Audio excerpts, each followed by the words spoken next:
ஹர ஹர நம பார்வதி பதயே ஹர ஹர மகாதேவாம். தென்னாடுடைய சிவனே போற்றி, எந்நாட்டவர்க்கம் இறைவா போற்றி. காவாய் கனகத்திரளே போற்றி, கைலை மலையானே போற்றி போற்றி. शुक्लां भरदरं विष्णुं शशिवर्णं चतुर्भुजं प्रसन्नवदनं ध्यायेत् सर्वविघ्नोपशान्तये. वागीशाध्यासुमनसः सर्वार्थानामुपक्रमे यं नत्वा कृतकृत्या स्युः तं नमामि गजाननं गजाननं भूतगणादिसेवितं कपित्तशम्भुफलसारभक्षितम् उमासुतं शोकविनाशकारणं नमामि विघ्नेश्वरपादपङ्कजं. त्र्यम्बकपुराधीशं गणाधिपसमन्वितं गजारूढमहं वन्दे शास्तारं कुलदैवतं. वन्दे शम्भुमापतिं सुरगुरुं वन्दे जगत्कारणं. वन्दे पन्नगभूषणं मृगधरं वन्दे पशूनां पतिं. वन्दे सूर्यशशाङ्कवह्निनयनं वन्दे मुकुन्दप्रियं. वन्दे भक्तजनाश्रयं च वरदं वन्दे शिवं शङ्करं. விநாயகனே வினையின் வேரறுக்கவல்லான், விநாயகனே வேட்கை தணிவிப்பான். விநாயகனே மின்னிற்கும் மண்ணிற்கும் நாதனுமாம், தன்மையினார் கண்ணில் பணிமென் கனிந்து. பூழியர்கோன் வெப்பொழித்த புகழியர்கோன் கடல் போற்றி. ஆழிமிசை கல்மிதப்பில் அணைந்த பிரானடி போற்றி.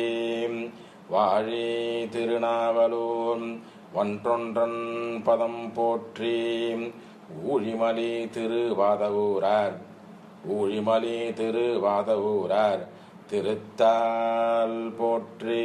இனங்கடம்பனை பெற்றவள் பங்கினன் தென்கடம்பை திருக்கரக்கோயிலான்.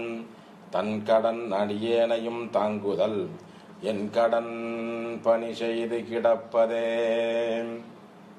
திருமுறையே செய்வே நெறி கருவூலம் செந்தமிழின் தேன் பாகாகும். திருமுறையே நடராசன் கரம் வருந்த எழுதிய அருள் தெய்வ நூலாம். வாக்கிற்கருணகிரி வாதவூரார் கனிவினில் வாக்கிற்கருணகிரி வாதவூரார் கனிவினில். தாக்கிற்சம்பந்தர் நோக்கிற்கு நயன் சுந்தரனாம் நோக்கிற்கு சுந்தரனா நயத்திற்கும் சுந்தரனாம். சொல்லு கூறுதி அப்பர் என்று சொல்.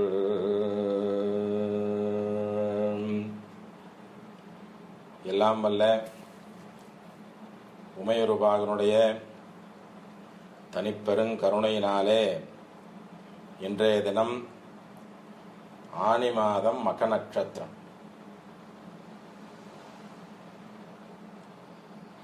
சித்திரை சதயம் அப்பர் சிறந்த வைகாசி மூலம் அத்தரை பனி சம்பந்தர். நல் ஆணி மகம் தன்னில் நல் ஆணி மகம் சுத்தமாம் ஆடி சோதி தன்னில் சுந்தரர் கைலை சேர்ந்தாரே என்று வாக்கிற்கிணங்க ஆனி மாதம் மக நட்சத்திரம். இந்த உன்னதமான நட்சத்திரத்திலே சைவ சமய குறவர்களாக நால்வருள் விளங்கிய திருஞான சம்பந்தர், திருநாவுக்கரசர், சுந்தரமூர்த்தி சுவாமிகள், மாணிக்கவாசகர் என்ற நால்வரிலே மாணிக்கவாசகர் என்றதான அடியார் இறைவனோடு இரண்டரை கலந்ததான ஒரு அற்புதமான தினம் இன்றைய தினம். ஆணி நல் ஆணி மகம்னு பேர். அவர் அவதாரம் செய்த தினமும் ஆணி மாதம் மக நட்சத்திரம். அவர் இறைவனோடு இரண்டரை கலந்த தினமும் ஆணி மாதம் மக நட்சத்திரம். பொதுவாக அடியார்களுக்கு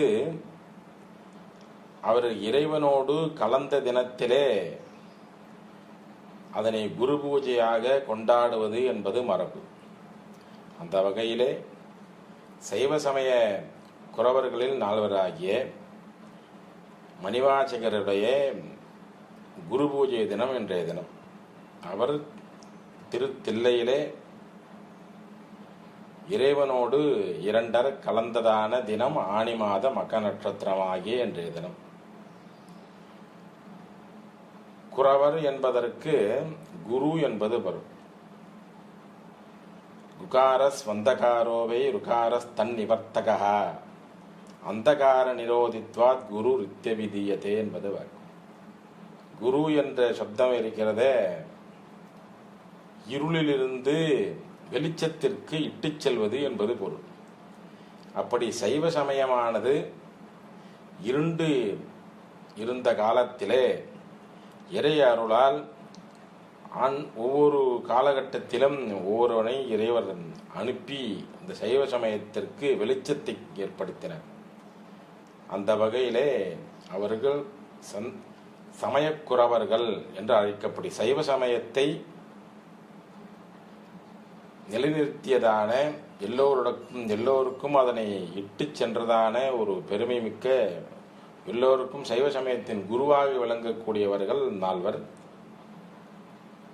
அதிலே சரியை, கிரியை, யோகம், ஞானம் என்ற 4 படிநிலைகளிலே ஞானம் என்ற படியிலிருந்து இறைவனை சேர்ந்தவர் மணிவாசகர்.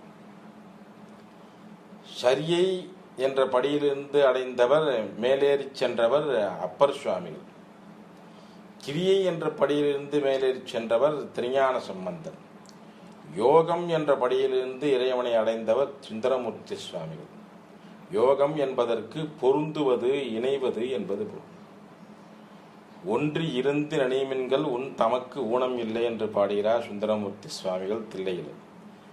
நீயும் நானுமா ஏகபோகமா என்று சதா சர்வகாலமும் இறைவனுடைய சிந்தனையிலேயே இருப்பதற்கு யோகம் என்பது பேர். ஞானம் என்ற நிலையிலே சுத்த சைத்தன்ய ஸ்வரூபமாக இறைவனை உணர்ந்து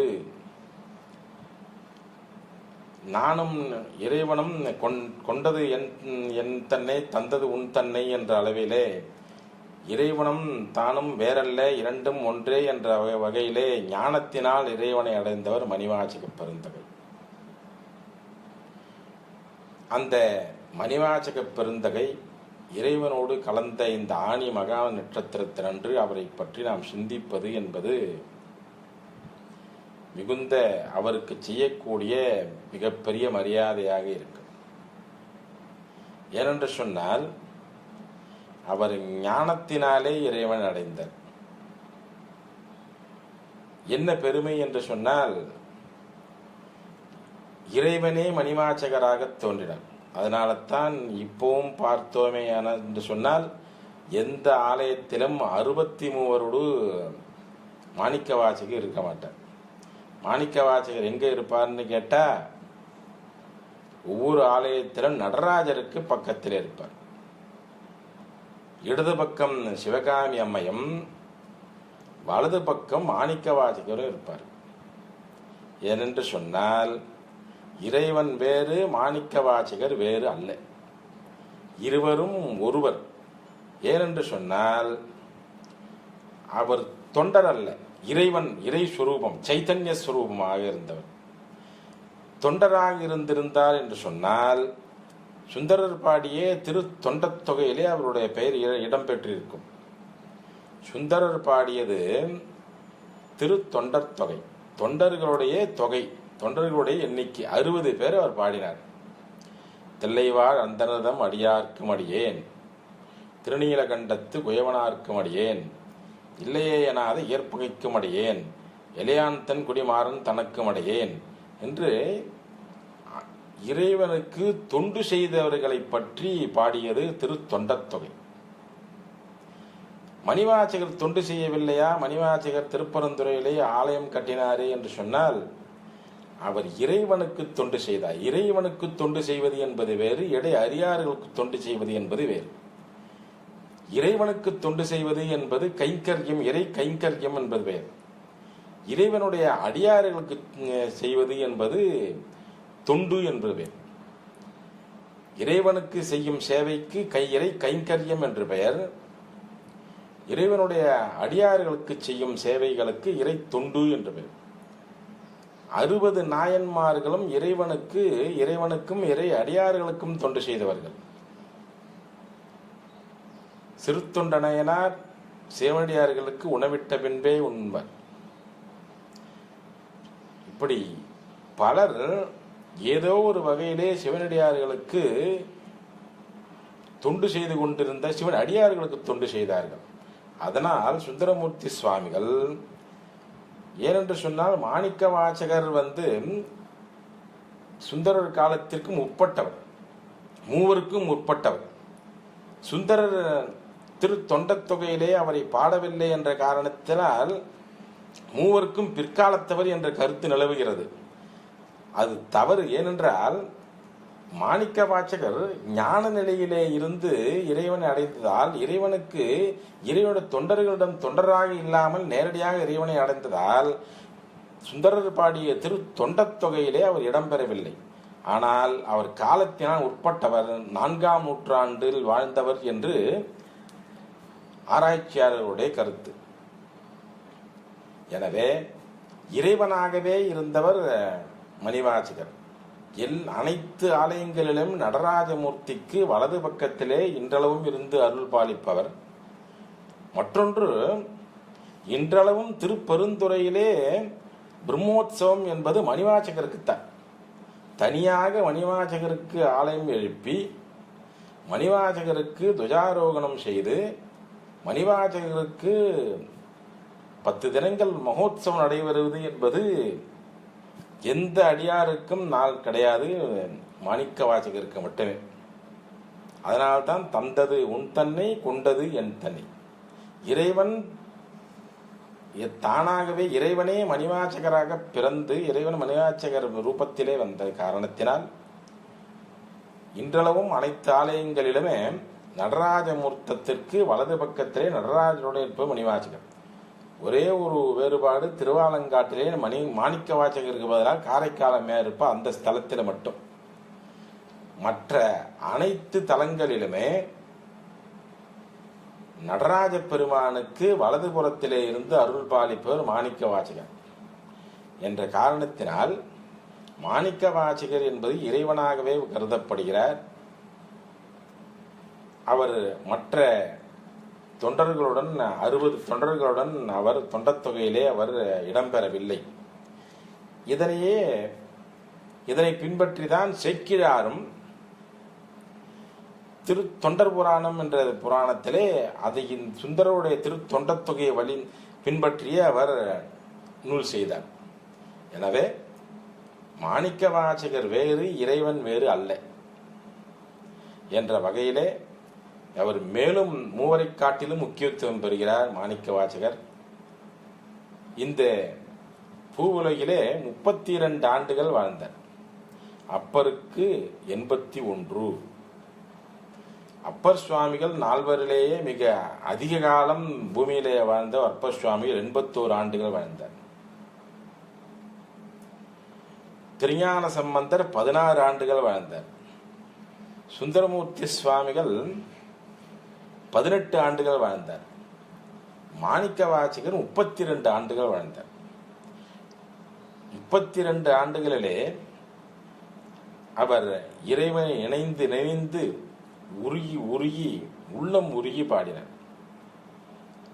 வடலூர் வள்ளல் பெருமானுக்கு குருநாதராக விளங்கியது மாணிக்க வாசகர். மண் கலந்த மணிவாசகா, நின் வாசகத்தை யான் பாடுங்கால் நற்கற்பஞ்சாற்றினிலே தென் கலந்து பால் கலந்து பழச்சாறு கலந்து என் ஊன் கலந்து உயிர் கலந்து ஒட்டாது இனிப்பதுவேன். மாணிக்க வாசகருடைய பாடல்கள் தெல் அமுதமாய் இனிப்பதாக வள்ளல் பெருமான் பாடுகிறார். அழுது அழுது உருகி உருகி பாடுவது மாணிக்க வாசகருடைய பாடல்கள்.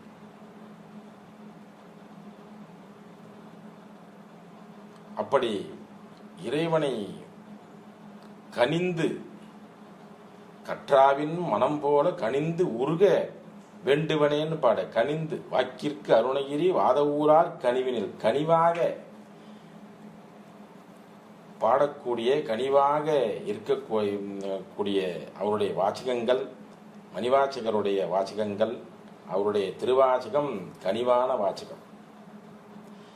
திருவாசகத்துக்கு உருகாதார் ஒரு வாசகத்துக்கு முருகார் என்ற வாசகம் ஆங்கிலேய ஆட்சியிலே பாதிரியாராக இருந்த ஜியு போப் என்பவருடைய கருத்து. அவர் ஜியு போப் என்பவர் கிறிஸ்துவ மதத்தை பரப்புவதற்காக இந்தியாவிற்கு வந்தவர். திருவாசகத்தை படித்து அதனுடைய பொருள்களை அறிந்து தமிழை முறையாக கற்று அதனை அறிந்து அவர் மறைந்த பிறகு தன்னுடைய சமாதியிலே இங்கு தமிழ் மாணவன் உறங்குகிறான் என்று எழுதும் அளவுக்கு கூடிய அளவிற்கு திருவாசகம் அவர் உருக்கி இருக்கிறது. உருக்கி உள்ளம் உருக்குவது திருவாசகம். அப்படிப்பட்டதான அந்த திருவாசகம் திருக்கோவை என்ற மாபெரும் இறை பணுவல்களை அளித்ததான மாணிக்க வாசகருடைய குருபூஜை தினமாகிய ஆனி மாதம் மக நட்சத்திரமாகிய என்ற தினம் அவரை பற்றி மாணிக்க வாசகர் வாழ்வும் வாக்கும் என்ற தலைப்பிலே சிறிது நேரம் சிந்திக்க இருக்கிறோம். மதுரையிலிருந்து 25 கிலோமீட்டர் தற்காலத்துக்கு சென்றால் வாதவூர் என்றதான ஒரு தலம்.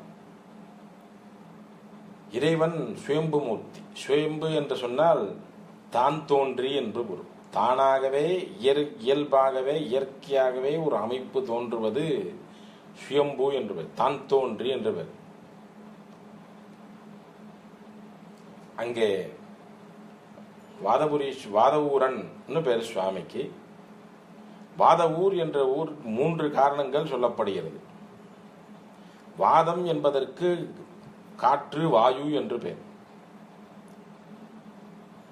வாயு பூஜித்து பலன் பெற்ற ஊராகினால் வாதவூர் என்று பெயர் ஏற்பட்டது. வேதங்களுடைய மையக்கருத்து சிவபெருமானே, நமச்சிவாயவே, வேதம் 4 மெய்ப்பொருளாவது நமச்சிவாயவே என்று ஒரு காலத்திலே வாதம் செய்து வேதத்தின் உட்பொருள் சிவபெருமானே என்று நிறுவிய தலமாகினால் வாதவூர் என்று பெயர் பெற்றது. ஒரு முறை சனி கிரகம் ஒரு சிவனடியாரை பீடித்தது. சனீஸ்வரன் என்று கூறுவது தவறு. ஈஸ்வரன் என்ற பட்டம் சிவபெருமானுக்கு மட்டுமே உரியது. ஈஸ்வரன் என்று சொன்னால் தலைவன் என்பது பொருள். சனைச்சரன் என்பதுதான். சனை என்று சொன்னால் மெதுவாக என்பது பொருள். சரண் என்றால் நகர்வது என்று பொருள். சராச்சரம், நகர்வது நகராது. நகர்வது என்பது சரம் என்பது. மெதுவாக நகரம் கிரகமாகையினால் அது சனைச்சரம் என்று பெயர். சனீஸ்வரன் என்பது தவறு. அந்த சனி கிரகம் ஒரு சிவனடியாரை பீடித்தது. இறைவன் தன்னை பிடித்தால் மன்னித்து விடுவான், தன்னுடைய அடியாரை பிடித்தால் மன்னிக்க மாட்டான். அந்த சிவனடியார் சனீஸ்வரன் சனி கிரகத்தை சபித்த, அவனுக்கு வாத நோய் உனக்கு வரட்டும் என்று சபித்தான். அவன் சிவபெருமானை வேண்டிய பொழுது வாதவூரிலே சென்று, வாயு பூஜித்த தலமாகினால் வாதவூரிலே சென்று நீ உனது வாத நோயை தீர்த்துக் கொள்வாயாக என்று அருள் பாலித்தார். சனி கிரகம் இந்த வாதவூரிலே இந்த வாதவூர் எம்பெருமானை பூஜை செய்து தன்னுடைய வாத நோய் நீங்க பெற்றார். இன்றளவும் அந்த வாத நோய்களான முடக்குவாதம், நரம்பு சம்பந்தப்பட்ட கோளாறுகள், இந்த பிசியோதெரப்பி செய்கிறது எல்லாமே சரியான தீர்வு கிடைக்கவில்லை என்று சொன்னால் வாதவூர் தலத்திற்கு இறைவனை வணங்கி அங்கே இறைவனுக்கு அபிஷேகம் செய்து நல்லெண்ணெய் தருவார்கள். அதனை வாங்கி தடவி வந்தால் எந்த விதமான நரம்பு கோளாறுகள், வாத நோய்கள் அனைத்தும் முற்றிலுமாக நீங்க பெறும். இது இன்றளவும் நடைபெற்று கொண்டிருக்கக்கூடியதான கண்கூடான நிகழ்ச்சி. அப்படி சனி பகவானுடைய வாத நோய் நீங்கிய தலம், வேதங்களுடைய மையக்கருத்து நமசிவாயவே என்று வாதம் செய்து நிறுவிய தலம், வாயு பகவான் பூஜித்த தலம் என்ற 3 வகையினாலே 3 காரணங்களினாலே அந்த இடத்திலே வாதவூர் என்றதான பெயர். இறைவனுக்கு வேதபுரீஸ்வரர் என்று பெயர். திருமறைநாதர், அம்பிகை வேதநாயகி அல்லது திருமறைநாயகி என்று பெயர். இறைவன் சுயம்புமாக தன் தோன்றியாக அருள் பாலிக்கிறான். அந்த அப்பேற்பட்டதான அந்த இறை அருள் வாய்ந்த அந்த ஊரிலே சம்புபாதாஸ்ரிதர் என்று சொல்லக்கூடியதான ஒரு அமாத்திய பிராமணர் வாழ்ந்து வந்தார். பிராமணர்களிலே உட்பிரிவுகள் பல உண்டு. அந்த வகையிலே அமாத்திய பிராமணர் என்பவர்கள், அமாத்திய என்ற சம்ஸ்கிருத சப்தத்திற்கு ஆலோசனை கூறுபவன், ஆலோசகன் என்பது பொருள். அதனால தான் அந்த வம்சத்திலே பிறந்ததான மாணிக்கவாசகர் பின்னாலே பாண்டிய மன்னனுக்கு அமைச்சராக விளங்கினார். அமைச்சன், ஆலோசனை சொல்பவன் என்பது அமாத்திய என்றதான சமஸ்கிருத பதத்திற்கு பொருள். அந்த சம்புபாதாஸ்ரிதருடைய மனைவி சிவஞானவதி என்பது பேர். அந்த காலத்திலெல்லாம் இறைவனுடைய பெயர்களை தான் கொண்டிருப்பது வழக்கம். இறைவனுடைய பெயராகவே இருக்கும். இப்போ வர்ற மாதிரி ஏதோ அவர்களோடு மனதிற்கு தோன்றிய பெயர்களை வைத்துக் கொள்வது மரபல்ல. சம்புபாதாஸ்ரிதர், சிவஞானவதி என்று பெயர்.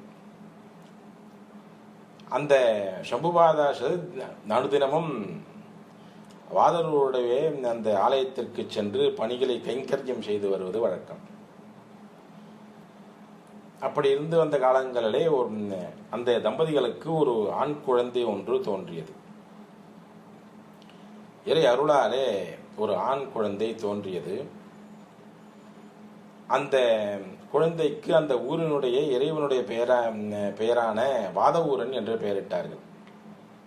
சம்புபாதாஸ்ரிதரும் சிவஞானவதியும் தனக்கு பிறந்த குழந்தைக்கு இட்ட பெயர் வாதவூரன் என்பது பெயர்.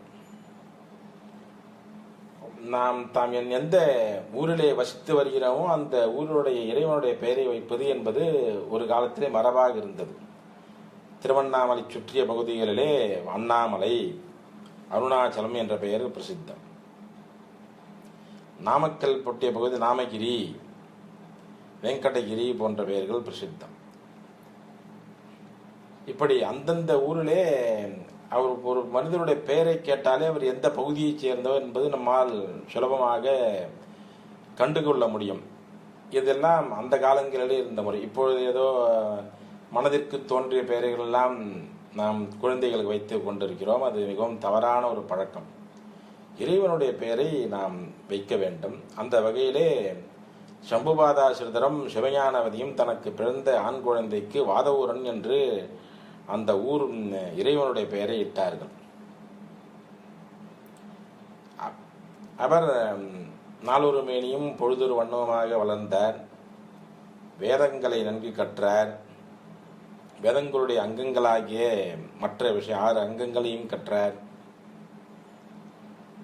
நல்ல முறையிலே கேள்விகளிலே சிறந்து விளங்கினார். அவர்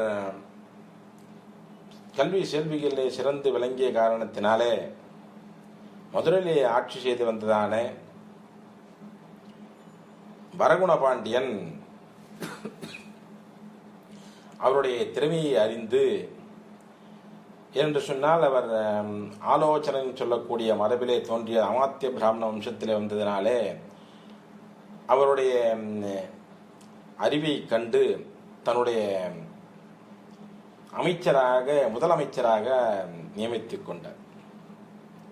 அமைச்சர் என்பதற்கு வரும் பொருள் உரைத்தல் என்பது. வரும் பொருள் எடுத்தல்னு இப்போ இந்த காலத்துலலாம் இருந்துருக்கு. பொருள் வருவான்னு பார்த்துட்டு தான் பதவிக்கே வருது இப்பெல்லாம். வரகுண பாண்டியன் வாதவூரை தன்னுடைய அமைச்சராக நியமித்தான். அவர் தன்னுடைய நிர்வாக திறமையினால் நாட்டினுடைய பல்வேறு விதமான மக்களுக்கு தேவையான முன்னேற்ற பணிகளை முன்னெடுத்து அடிப்படை தேவைகளான உண்ண உணவு, உடுக்க உடை, இருக்க இடம் போன்றதான அனைத்து விதங்களிலையும் தன் பாண்டிய நாட்டை பல வகையிலே அவருடைய தன்னுடைய புத்தி சாதுரியத்தினாலும் அறிவு கூர்மையினாலும் அவர் பாண்டிய நாட்டை நல்ல மேல்நிலைக்கு கொண்டு வந்தார்.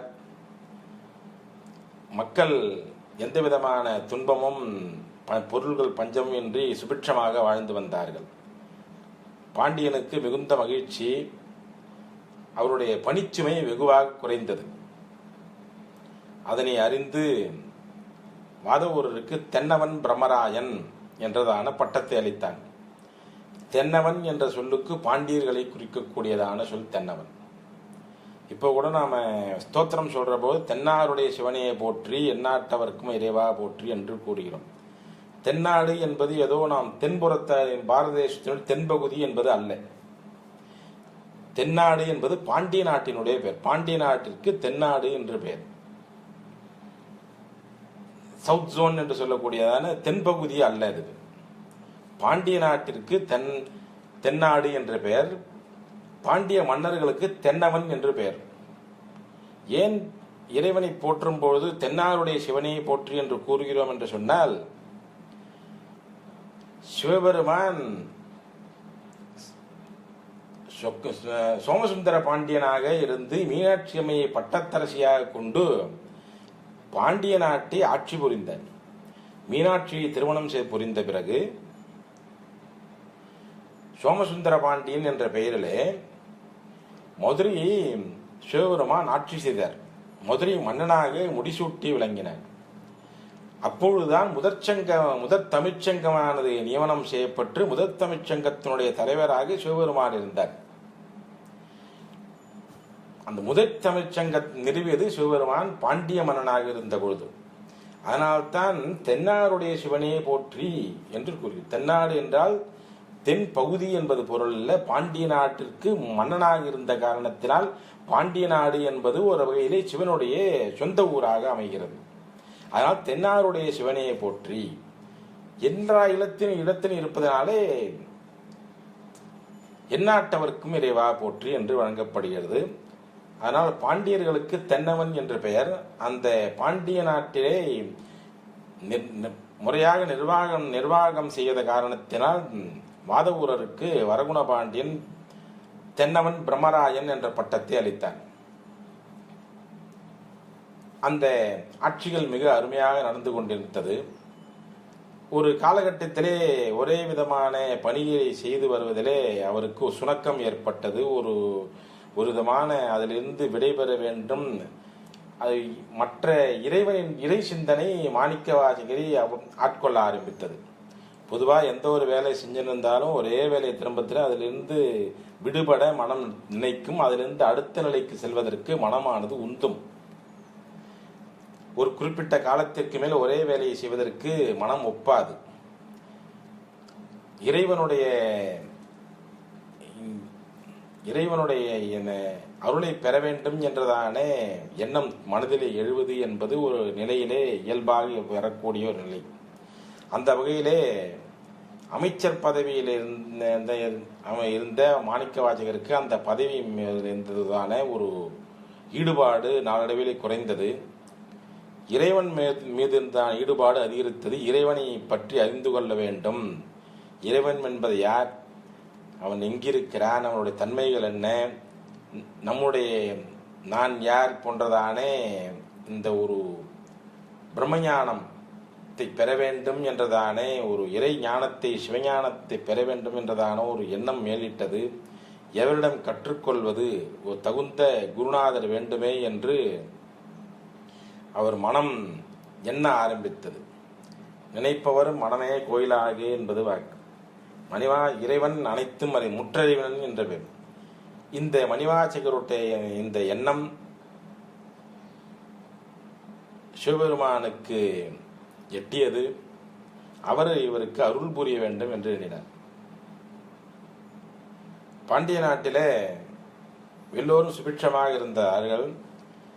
எந்த ஒரு நாடாக இருந்தாலும் அந்த நாட்டிற்கு அரணாக பாதுகாப்பாக இருப்பது படைகள். படை, குடி, கூழ், அமைச்சு நான்கும் அரண் என்று கூறுகிறார் வள்ளுவர். அந்த படை என்பது மிக மிக முக்கியம். இப்பொழுதும் பார்த்தோமேனால் அனைத்து நாடுகளும் தன்னுடைய நிதிநிலையிலே, பட்ஜெட்டிலே இராணுவத்திற்கு என்று ஒரு வெகுவான தொகையை ஒதுக்குகிறது. ஒவ்வொரு நாடும் எதிரி நாட்டிலிருந்து பாதுகாத்துக் கொள்வதற்காக, தன் நாடு சுபிட்சமாக வளமாக இருப்பதற்காக பாதுகாப்பு அரண்களை ஏற்படுத்துவது மரபு. அந்த வகையிலே தன்னுடைய நாட்டினுடைய பாதுகாப்பை நாம் வலுப்படுத்த வேண்டும் என்று பாண்டியன் எண்ணினான். முதலமைச்சரான வாதவூரை அழைத்து, தாங்கள் கருவூலத்திற்கு சென்று எவ்வளவு வேண்டுமானாலும் பொருள்கள் எடுத்துச் சொல்லுங்கள். அங்கே மதுரையிலிருந்து புதுக்கோட்டை, முத்துப்பேட்டை போன்றதான இந்த கடற்கரை பகுதிகளிலே அரபு நாட்டிலிருந்து நல்ல உயர்ந்த ஜாதி போர்க்குதிரைகள் விற்பனைக்கு வந்திருக்கிறது, வாங்கி வாருங்கள் என்று குறிப்பிட்டார். மாணிக்கவாசகர் இப்பதான் இதுலேருந்து எப்படி ரிலீவ் ஆகிறது, இதுலேருந்து எப்படி விலகுவது என்று சிந்தித்து கொண்டிருந்தார். அந்த சமயத்திலே பாண்டிய மன்னன் அவருக்கு ஒரு பணியை கொடுத்தான். நாட்டினுடைய பாதுகாப்பு கருதி உயர்ந்த போர்க்குதிரைகளை வாங்கி வாருங்கள் என்று சொன்னான். அவர் பணியில் இருந்த காரணத்தினால் அதனை மறுக்க முடியாமல் கருவூலத்திற்கு சென்று தேவையான பொருள்களை எடுத்துக்கொண்டார். எடுத்துக்கொண்டு அங்க இருந்த கருவூல நிர்வாகியிடம் இவ்வளவு எடுத்துக்கொண்டேன் என்று எழுதி கையொப்பமிட்டார். முதல்ல அமைச்சராக இருந்தாலும் என்ன பொருள் எடுத்து செல்கிறோம் என்று கணக்கு கொடுத்து வவுச்சர்ல கையெழுத்து போட்டது வாதவூரர் மாணிக்கவாசகர். இந்த பொருள் எடுத்து செல்கிறேன், 12,000 பொன் எடுத்து சென்றார். இவ்வளவு எடுத்து செல்கிறேன், எழுதி கொள்ளுங்கள் என்று சொல்லி எழுதி கையொப்பமிட்டார். வவுச்சர்ல கையெழுத்து போட்டு பணம். இப்பெல்லாம் எந்த அமைச்சராவது எந்த தன்னுடைய துறைகளுக்கு ஒதுக்கக்கூடிய பணத்தில் இப்படி கணக்கு சொல்றதா இல்லை. அப்படி இருந்தா எவ்வளவோ முன்னேற்றங்கள் நாம் பார்த்திருக்க முடியும். வாதவூரராகிய மாணிக்கவாசகர் 12,000 பொன் எடுத்துக்கொண்டேன் என்று சொல்லி அங்கே கருவூல பதிவேட்டிலே கையொப்பமிட்டு எடுத்துக்கொண்டு தன்னுடைய பரிவாரங்கள் சூழ குதிரை வாங்குவதற்காக செல்கிறார். சென்று கொண்டே இருக்கிறது. இவரை ஆட்கொள்ள வேண்டும் என்று இறைவன் நினைத்தான். திருப்பெருந்துறை என்றதான ஒரு இடம் போற வழியிலே வந்து, திருப்பெருந்துறை ஆத்மநாத சுவாமி என்றவர். அதான் இன்றைக்கு ஆவுடையார் கோயில் என்று போற்றப்படுகிறது. ஆத்மநாதன், ஆத்மா என்றால் நமக்கு உயிர்களுக்கு ஆத்மா என்று பெயர், நாதன் என்றால் தலைவன் என்று பெயர். உயிர்களுக்கெல்லாம் தலைவனாக இருப்பவன் இறைவன் ஆத்மநாதன். இறைவனுடைய பெயர் யோகாம்பர். அங்கே இன்றளவும் பானம் என்ற பகுதி இருக்காது. ஆவுடை வரை பிரம்மபாகம், விஷ்ணுபாகம் இருக்கும், சிவபாகம் இருக்காது. அது ஆத்மாவாகவே அஷ்டமூர்த்தி என்று சொல்லக்கூடிய நிலம், நீர், நெருப்பு, காற்று, ஆகாசம், சூரியன், சந்திரன், ஆன்மா என்ற இறைவன் அஷ்டமூர்த்தி வடிவமாக இருப்பதனால் அந்த ஆன்மாக்களே அங்கு சிவபாதமாக இருக்கிறார். அதனால் அந்த ஆவுடையார் கோயில் என்று திருப்பெருந்துறை அந்த பகுதியை அடையும் பொழுது அவருக்கு ஒரு பஞ்சாட்சர ஜபம் செய்யக்கூடியதான அந்த சப்தம் காதிலே விழுந்து ஓம் நம சிவாய ஓம் நம சிவாய ஓம் நம சிவாய என்ற அந்த சப்தம் அவருடைய காதிலே விழுந்தது. அந்த சப்தத்தை கேட்ட மாத்திரத்திலே காந்தத்தை கண் பார்த்தவுடன் இரும்பு ஈர்க்கப்படுவது போல அந்த சப்தமாகிய அந்த காந்தம் மாணிக்க வாசகர் என்ற இரும்பை ஈர்த்தது. அங்கே அந்த சப்தம் அந்த திசையை நோக்கி தன்னுடைய பரிவாரங்கள் சூழ சென்றார் வாதவூரர்.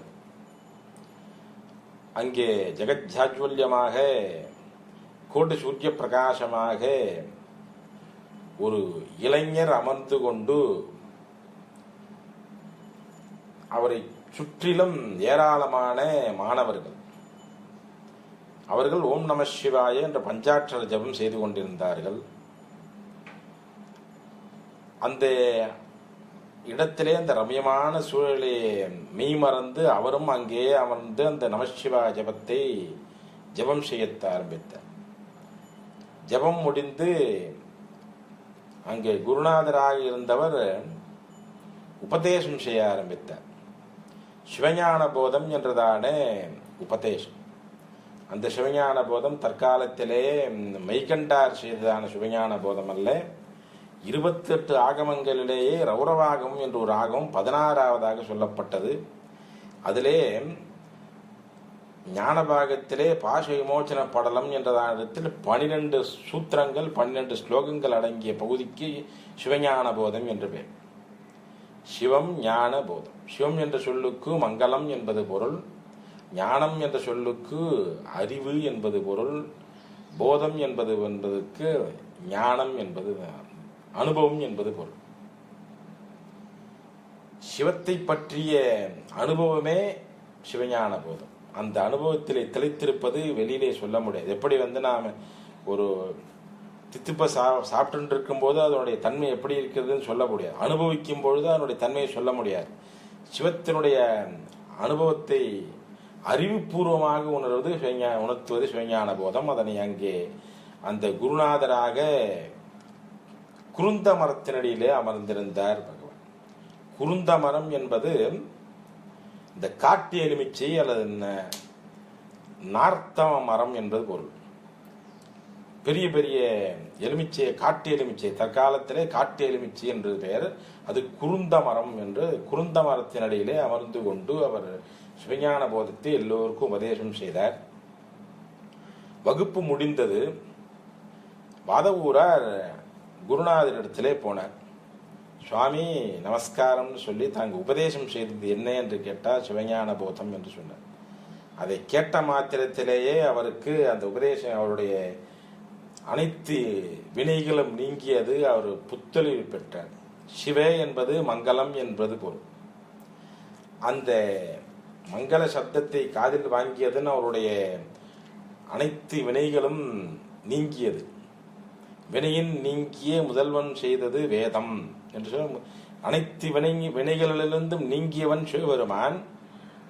அவருடைய பார்வை பெற்று அவருடைய வார்த்தை சிவே என்றதான வார்த்தையை கேட்டவுடன் வாதவூரருக்கு அனைத்து பூமியில் அனைத்து பற்றுகளும் நீங்கி வினைகளும் நீங்கியது.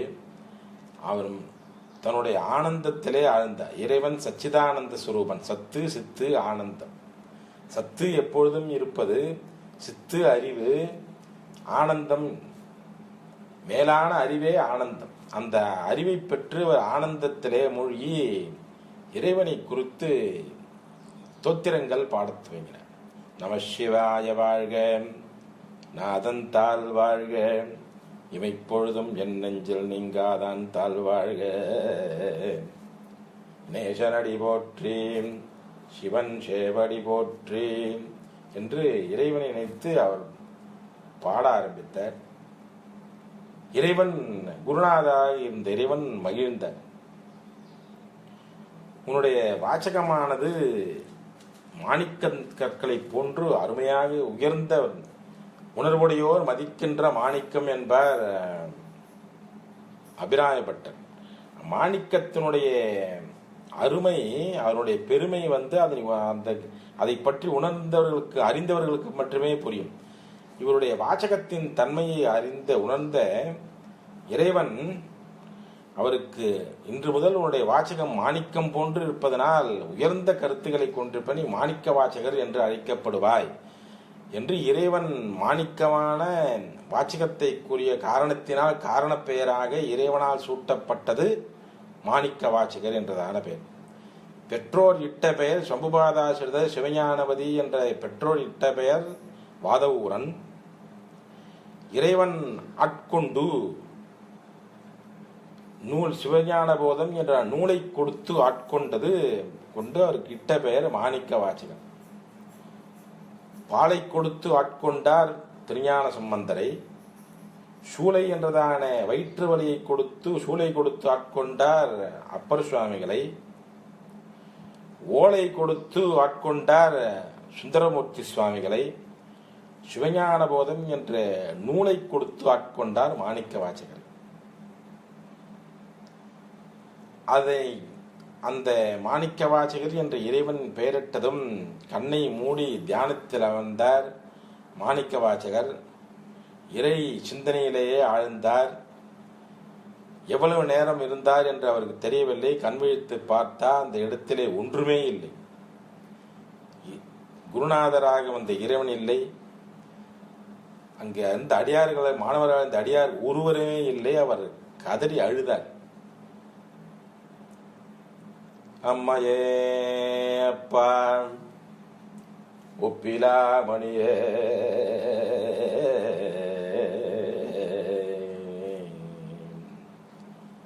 அம்மையே அப்பா ஒப்பிலாமணியே அன்பினில் விளைந்த அறமுதே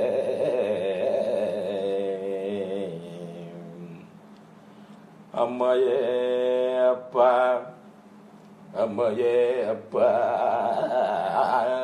ஒப்பிலாமணியே அன்பினில் விளைந்த அறமுதே பொய்மையை பெருக்கி பொழுதினை சுருக்கும் புலையனேன் தனக்கு செம்மையே ஆயம் செம்மையே ஆயே சிவபதம் தந்த செம்மையே ஆயே சிவபதம் தந்தாய் எங்கு எழுந்து அருளுவது இனியே. அப்படியே கதறா இருக்கிறது. சுவாமி, அப்பா அம்மா நீயே தாய், நீயே தந்தையை என்னை விட்டுட்டு போயிட்டியே, நான் என்ன எங்க போறது, எனக்கு ஒன்றும் சரி, நீ எனக்கு சிவபதம் அளித்தாய்ங்கிறார். என்ன பண்றதுன்னு தெரியும். சிவஞான போது சிவன் சொல்லிட்டு என்னை விட்டுட்டு போயிட்டே, நான் எங்க போறது, என்ன பண்றதுன்னு தெரியல, கதறி அழுத. இறைவன் அசரீரியாக இந்த ஆலயத்திலே திருப்பணி செய்ய என்று அருள் செய்தார். அவர் அது முதற்கொண்டு தான் குதிரையை வாங்குவதற்காக, போர்ப்படை குதிரை வாங்குவதற்காக தன்னுடைய பரிவாரங்களிலோ வந்தவர் வாதவூரர் என்ற மணிவாசகர். அதனை மறந்து இறைநிலை சிந்தனையிலே இருந்தார். அந்த பொருள்களை, குதிரை வாங்குவதற்காக கொண்டு வந்த பொருள்களை கொண்டு அவர் இறைவன் ஆணையினால் திருப்பணி செய்ய துவங்கினார். அழுது அழுது தொழுது புலம்பி தந்தது உன் தன்னை கொண்டது என் தன்னை சங்கரா ஆர்குலோ சதுரர் அந்தம் ஒன்றுமில்லா ஆனந்தம் பெற்றேன் யாதினி பற்றது ஒன்று என்பால் எந்தே ஈஷா உடலிடம் கொண்டாய். உருகி உருகி பாரு, என்ன நீ எடுத்துட்டு உன்னை என்கிட்ட கொடுத்துட்டியப்பா, நான் எங்க போறது, யாதினி பற்றது ஒன்று, நான் உனக்கு என்ன பண்ணிட்டேன்னு ரொம்ப அழுது தொழுது உருகி பாடுறார். தான் குதிரை வாங்குவதற்கு கொண்டு வந்ததான பொருள்களை எல்லாம் இறைவனுடைய ஆலயத்திற்கு திருப்பணி செய்வதற்கு பயன்படுத்தி திருப்பணி செய்து கொண்டு இருக்கிறார். அவருடன் வந்தவர்கள் எல்லாம் முதலமைச்சர் டக்குன்னு போய் பேசிட முடியாது. உடனே அவர்கிட்ட போய் நம்ம குதிரை வாங்கிறதுக்காக வந்தோம், ரொம்ப நாளாக எடுத்து இந்த பொருள்கள் எல்லாம் வேற குறைஞ்சுட்டே வருது, என்ன பண்றதுன்னு கேட்டார். பொருள்லாம் அவர் குறைஞ்சி போச்சு, திருப்பணி பண்ணிட்டு இருக்கேன், நீங்கள் என்ன பண்ணுறதுன்னு கேட்டார். அவருக்கு அப்போ தான் தான் வந்ததனுடைய நோக்கம் புரிந்தது. அதை தன்னிலை மறந்து அவர் இறைவனோடு இரண்டரை கலந்திருந்தார். அப்பொழுதே ஜீவன் முக்தராக வாழ்ந்து வந்தார் மாணிக்க வாசகர். அவர் இறைவன் மீது பாரத்தை போட்டு இறைவனை மனதிலே எண்ணி தன்னுடைய பரிவாரங்கள் எல்லாம் பாண்டியம்மனிடம் சென்று இன்னும் 1 மாதத்தில் குதிரைகள் வந்து சேரும் என்று சொல்லி அவர்கள் எல்லாம் அனுப்பினார். தன்னுடைய பரிவாரங்களை அனுப்பிவிட்டு திருப்பெருந்துறையிலேயே இருந்து ஆவுடையார் கோயிலில் அவர் திருப்பணிகளை செய்து வருகிறார். அனைத்து பொருள்களும் தீர்ந்தது.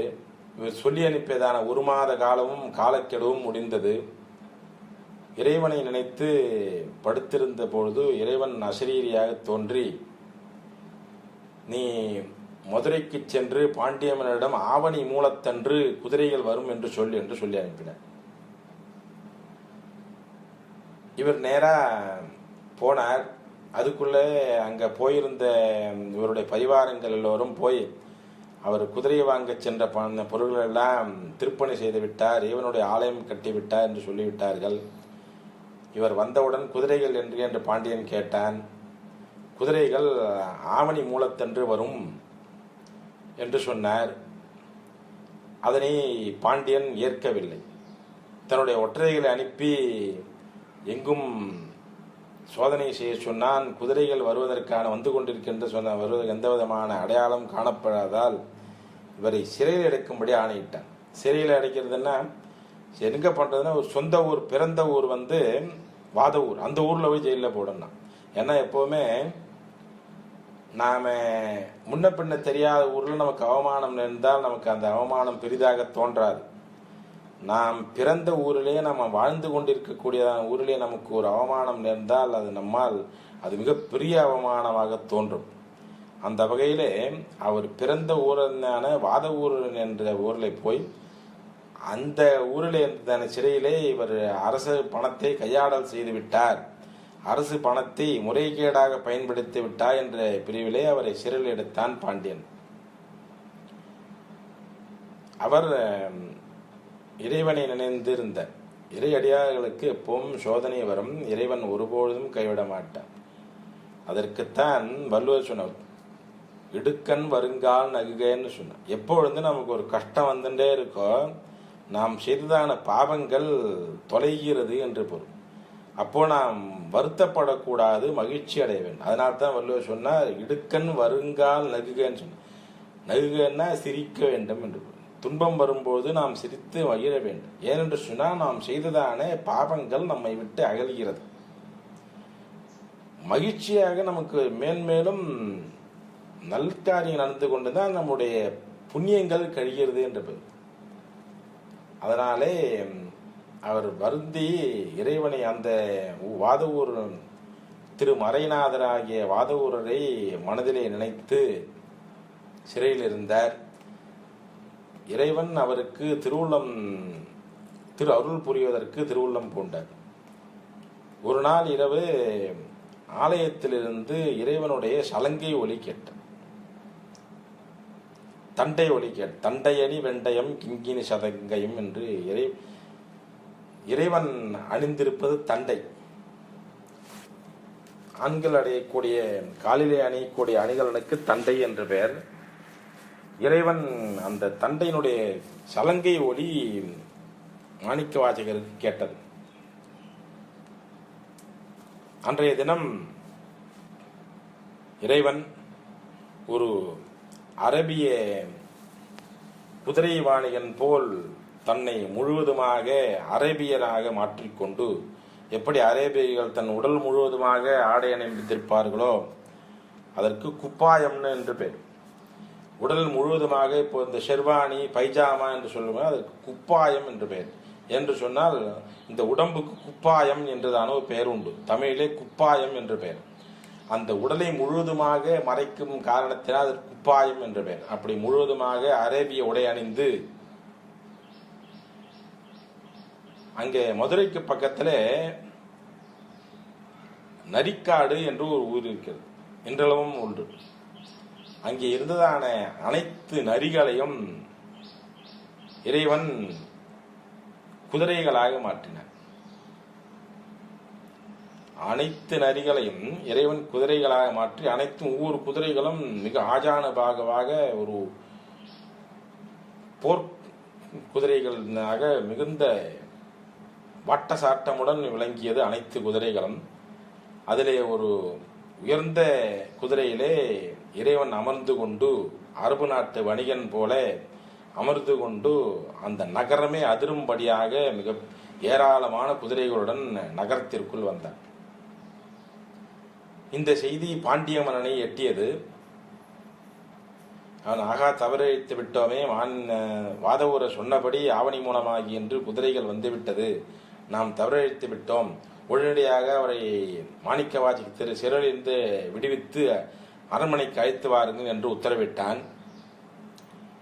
சேவர்கள் போய் குதிரைகள் வந்துவிட்டது, அரசன் மன்னிப்பு கேட்டு உங்களை அழைத்து வர சொன்னார் என்று சொல்லி அவர்களை மாணிக்கவாசகரை அரசவைக்கு அழைத்து வந்தார். மாணிக்கவாசகர் அரசவைக்கு வந்தார். குதிரை வியாபாரியாக வந்த இறைவன் அவரை சந்தித்து அரண்மனைக்கு அழைத்து போனார். மாணிக்கவாசகர் அவர் குதிரை லாயத்திலே இருக்க குதிரை விற்பனர்களை கொண்டு வந்து இந்த குதிரைகள் எல்லாம் சோதனை செய்து குவாலிட்டி செக் பண்ண சோதனை செய்து மிகுந்த உயர்ந்த குதிரைக்கு வேண்டியதான அனைத்து லட்சணங்களும் இருக்கிறது.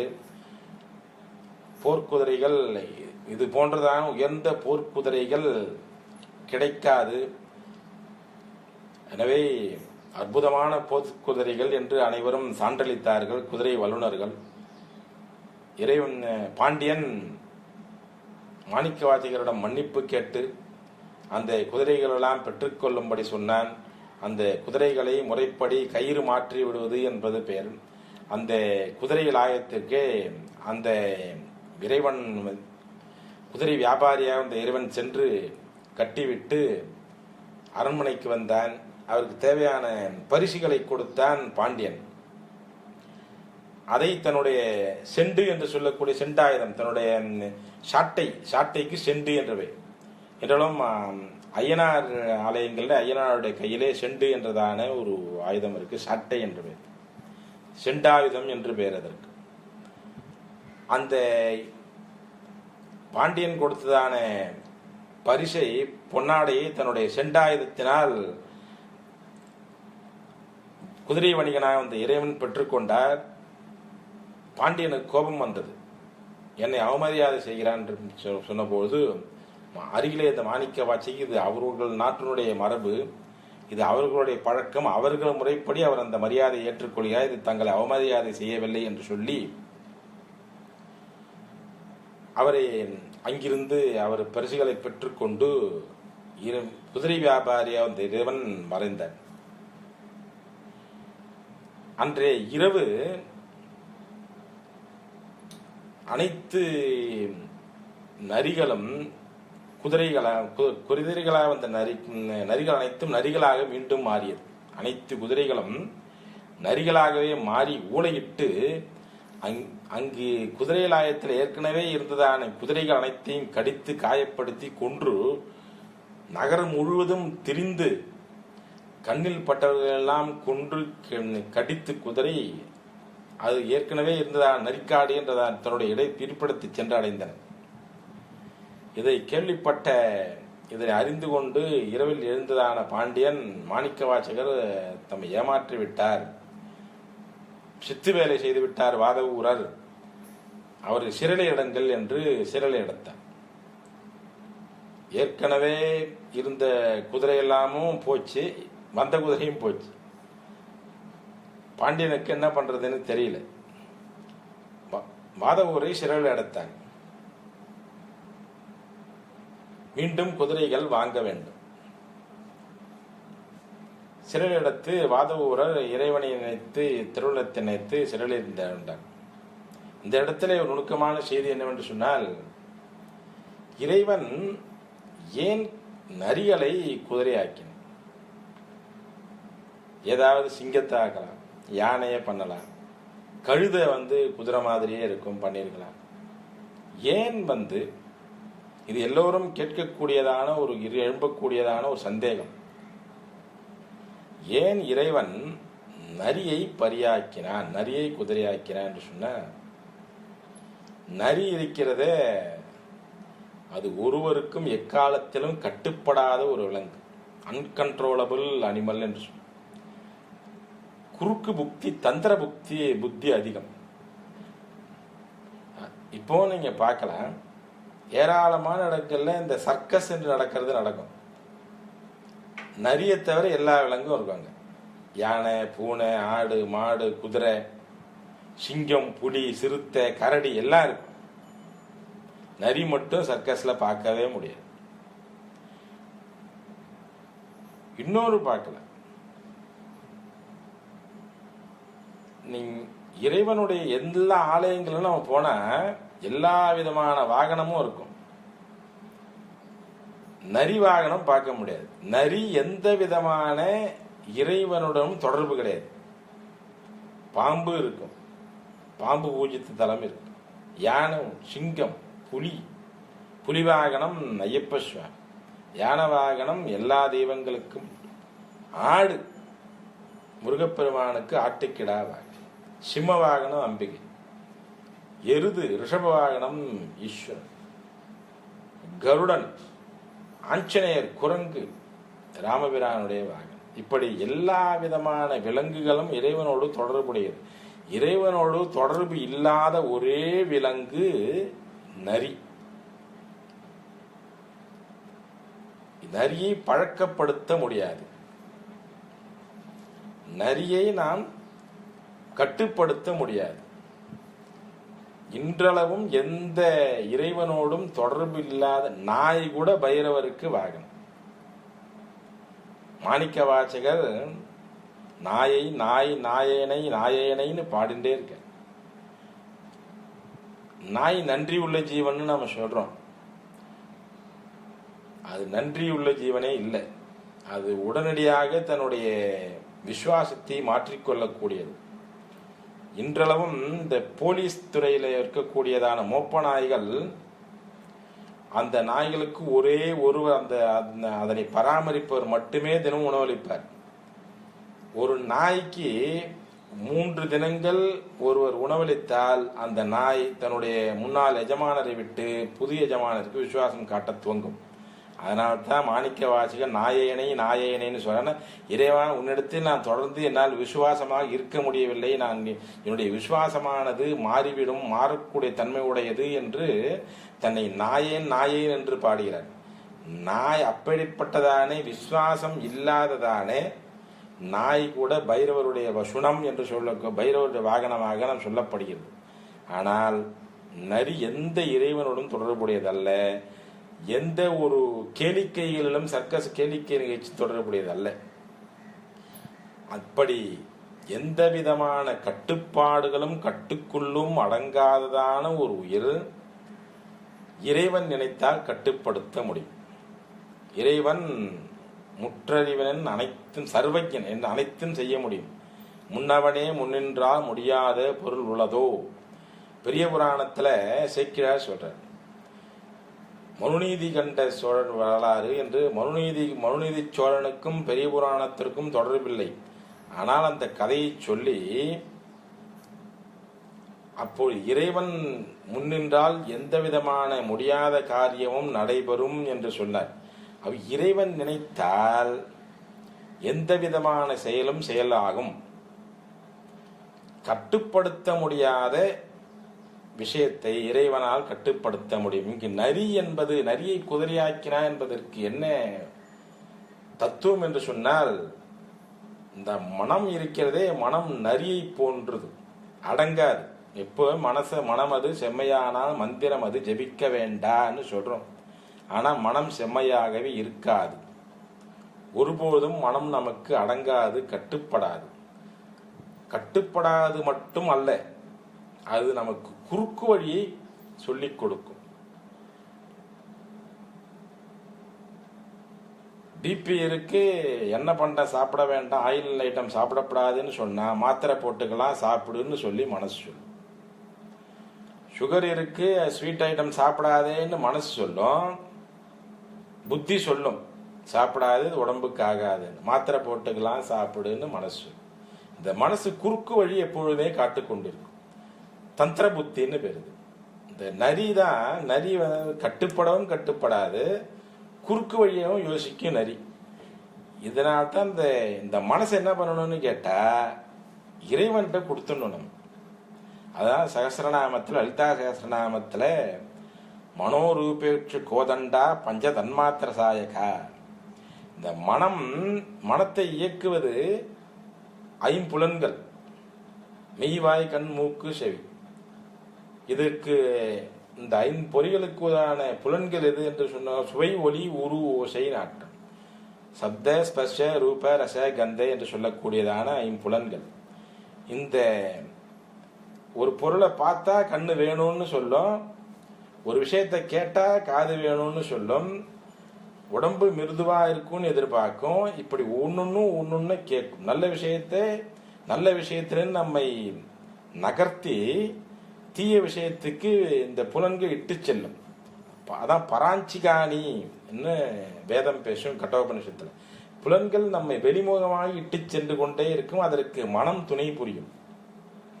இந்த மனசை நாம என்ன பண்ணணும்னா, சித்தத்தை சிவன்பாலே வைத்தார்க்கும் அடியேன், சித்தத்தின் உள்ளே சிவலிங்கம் காட்டி என்பார் அவ்வை பிராட்டி. சித்தத்தை சிவன்பாலே வைத்தார்க்கும் அடியேன் என்பார் சுந்தரமூர்த்தி சுவாமி.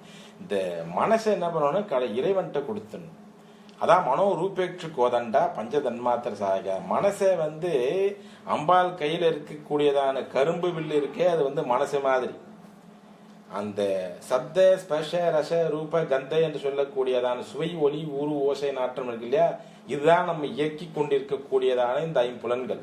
இந்த புலன்கள் அம்பாள் கையில 5 புஷ்ப பானமா இருக்கு. இது அம்பாள்கிட்ட கொடுத்து இறைவன்கிட்ட கொடுத்துட்டோம்னு சொன்னா இறைவன் நம்மை செம்மையாக வழிநடத்தி செல்வான்.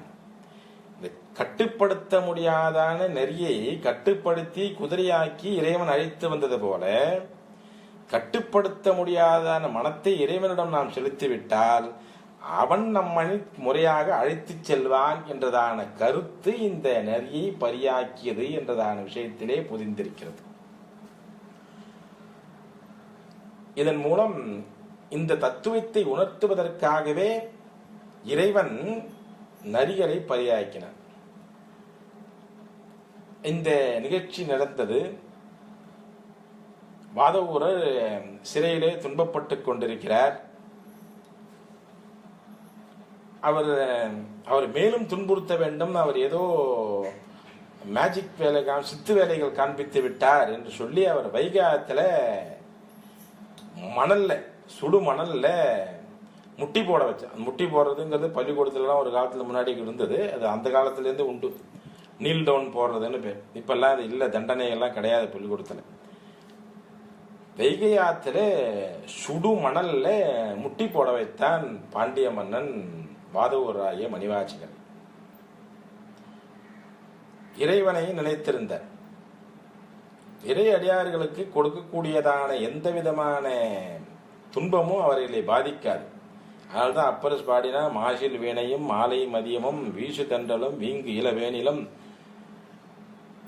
மூசு வண்டரை பொய்கையும் போன்றதே ஈசன் எந்தை நடிகர். அப்படியே அந்த சுண்ணாம்பு காலவால் சூட்டுல அவர் அப்படியே ஜிலுஜிலுன்னு அப்படியே காத்தடிக்கிறது, தென்றல் வீசுறதுன்னு பாருங்க.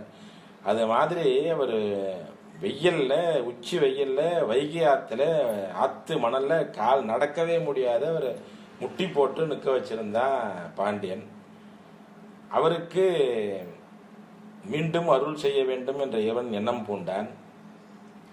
அதே மதுரையிலேயே வந்தி என்றதான ஒரு பிட்டு விற்பனை செய்யும் மூதாட்டி இருந்தார், வந்திக்கிழவின்னு பேர். அந்த அம்மா என்ன பண்ணுவான்னா, பிட்டு வியாபாரம் செய்து தன்னுடைய வாழ்க்கையை நடத்தி வருபவர். ஒரே ஒரு ஒற்றையால் அந்த அம்மா அனுதினமும் பிட்டு வேக வைத்து அதிலே தினமும் ஒரு பிடியை எடுத்து, சொக்கநாதா ஏற்றுக்கொள்னு சொல்லி ஒரு பிடி எடுத்து ஓரமா வச்சிருவார். வச்சுட்டு மிச்சம் இருக்கிறத எடுத்துட்டு வியாபாரம் பண்ணிட்டு அதுல வரக்கூடியதான பொருள்களை கொண்டு மீண்டும் அதற்கு தேவையான புட்டு செய்வதற்கு தேவையான பொருள்களை வாங்கி மறுநாள் புட்டு செய்து இப்படி தன்னுடைய ஜீவனத்தை நடத்தி வந்தான் அந்த வந்தி என்றதான கிழவி.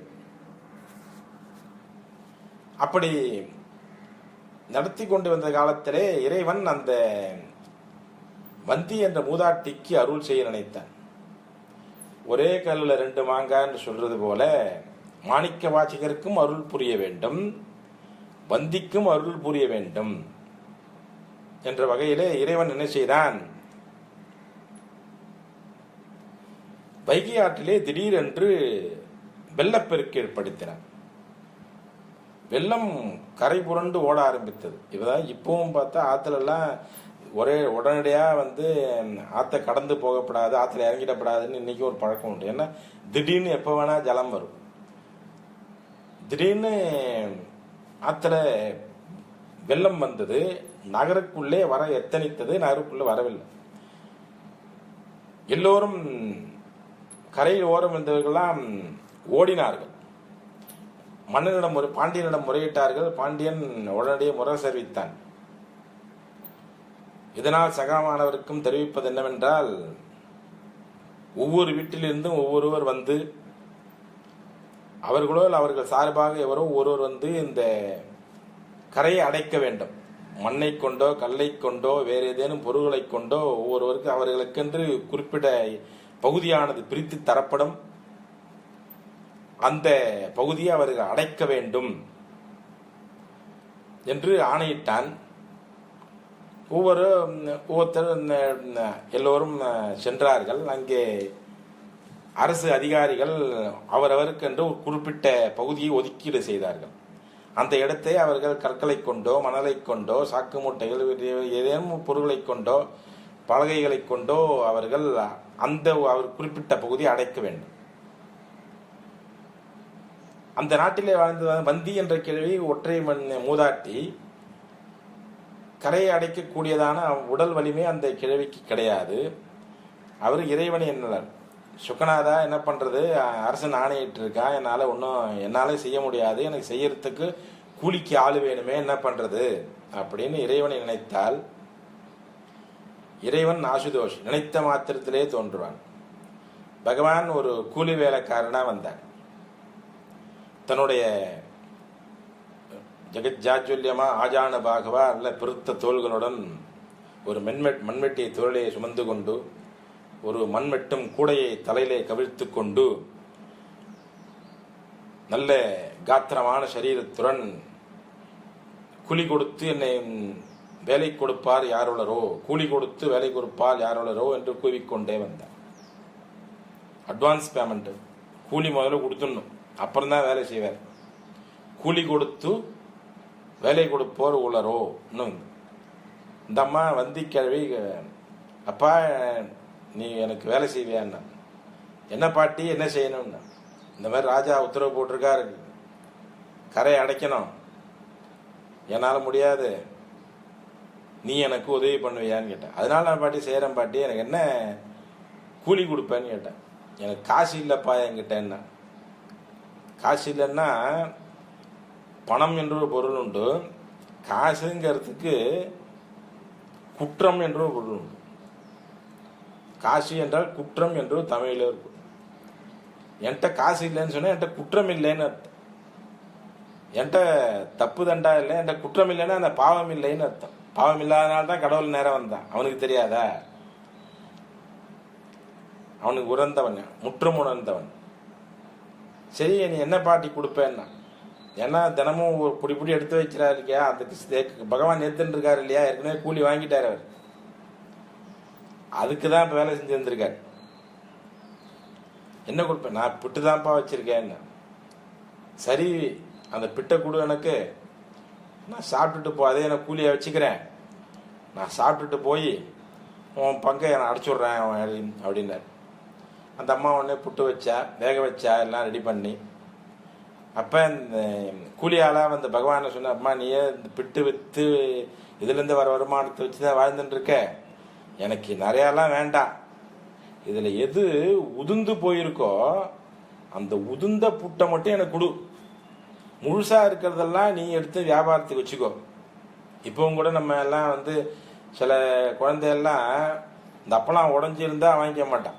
இந்த கல்யாண வீட்டில் ஹோட்டல்லாம் சாப்பிடும்பொழுது அப்பளத்தை உடச்சி தான் சாப்பிட்ணும். உடச்சிருந்தா வேற குடும்பா, உடச்சிருந்தா வாங்கிக்க மாட்டான். அதனால பகவான் அப்பயே சொன்னார், நீ உதிர்ந்து போன உடஞ்சி போன புட்டை மட்டும் கொடு, முழுசா இருக்கிறதா நீ வியாபாரத்துக்கு வச்சுக்கோ, அதில் என்ன இருக்கோ அதை மட்டும் கொடு போதுன்ட்டார். இது அடுப்பில் வெந்துட்டு புட்டு காதில் விழுந்துருது போல இருக்கு. அந்த அம்மா இறக்கினா எல்லா புட்டுமே உதிர்ந்து போச்சு, முழுசா ஒண்ணுமே இல்லை. உதிர்ந்து போனா சிவன் வாய்க்கு போகலாம், முழுசா இருந்தா எவன் வாய்க்கே போகணும்னு இந்த புட்டை நம்ம எடுத்து எல்லாமே உதிர்ந்து போச்சு. அப்படி உதிர்ந்த உடனே அந்த அம்மா பின்னப்ப உதிர்ந்து படுத்து சரி பாட்டி கொடுன்னு பகவான் திவ்யமா சாப்பிட்டார். அது வரைக்கும் சாப்பிட ரொம்ப அருமையா இருந்தது பாட்டி, புட்டு ரொம்ப அற்புதம், எல்லாத்தையும் அண்ணா சாப்பிட்டார். சாப்பிட்டுட்டு நேராக போனார். நான் வந்தி கேள்விக்காக கரை அடைக்க வந்திருக்கேன், என்னோட பகுதி எது, என்னோட பங்கு எதுன்னு கேட்டார். அங்கே ஒருத்தட்ட ஒரு இடத்த காமிச்சான். நேராக போனார். தலையை கூட தூக்கி தரையில் போட்டார். தலைக்கு கூட வச்சுன்னு படுத்துட்டார். 100 நாள் வேலையை அப்பவே பகவான் காமிச்சுட்டார். இன்னைக்கு நடக்கிறதெல்லாம் இப்போ அந்த 4ஆம் நூற்றாண்டுலே பகவான் 100 நாள் வேலை இப்படிதான் இருக்கும்னு சொன்னார். படுத்துட்டார் அந்த இடத்துல போய். அரசதியா என்னடா படுத்துட்டு இருக்கியான்னா, இதான் உண்ட களைப்பு தொண்டனுக்கும் உண்டுங்கிறத நீங்க ஃபுல்லா சாப்பிட்டார், அங்க போய் படுத்துட்டார். அரசு அதிகாரி வந்தான், இல்லை இந்த உடச்சுடுறேன்னார். நேராக போனார், எழுந்திருந்தார், கொஞ்சம் கூட கொண்டே கட்டினார். உடனே பக்கத்தில் இருக்கிறவன்ட்ட பேச்சு கொடுக்க ஆரம்பிச்சுட்டார். நீ எங்கேருந்து வந்திருக்க, எந்த ஊர், நீ யார், எந்த பண்ணணும். சில பேர் வந்து பேசிகிட்டே இருப்பான், வேலை செய்ய, அவனும் வேலை செய்ய மாட்டான், செய்யறவன் வேலை செய்யணும் செய்ய விட மாட்டான். இதெல்லாம் பகவான் அப்பவே காமிச்சுட்டார், நமக்கு இப்படிதான் இருக்கணும். பேசிகிட்டே இருந்தான். திடீர்னு ஆடினார், திடீர்னு பாடினார். அடுத்தவன் கட்டி வச்சிருந்த அந்த அடையை அவன் உடைச்சுட்டார். இது அங்க ஓடினார், திடீர்னு போடினார், கண்ணாப்பினான்னு மண்ணை வெட்டி கொட்டினார். ஒன்றும் அவரை கட்டுப்படுத்த முடியல. ராஜாவுக்கு தகவல் போச்சு. வந்திக்கு கரை அடைக்க வந்தவன் அவன் கரையும் அடைக்கல, அடைச்ச கரையும் உடைச்சுடுறான், எல்லாரும் வேலை செய்யறன்னு கெடுக்கிறான். ராஜா நேரம் வந்தார், குதிரையில வந்தார். யாருன்னார், இதோ இவன் தான். ஓங்கி கையில வச்சிருந்தான் பெரும்பாலும் ஓங்கி ஒரு அடி அடிச்சான் முதுகுல. அடி விழுந்த மாத்திரத்துல எல்லார் முதுகுலையும் அடி விழுந்தது. ராஜா முதுகுல சுரீர்னு விழுந்தது. ராஜா, மந்திரி, அங்கு இருந்த கூடியதான அனைத்து மதுரை மக்கள் முதுகிலும் அடி விழுந்தது. ஒரே பகவான் என்ன பண்ணார், ஒரே ஒரு கூட மண்ணள்ளி போட்டா கரை அடைஞ்சு போச்சு, எல்லா கரையும் அடைஞ்சு போச்சு, நம்ம வெள்ளம் அடைஞ்சு போச்சு, மறைஞ்சுட்டார்.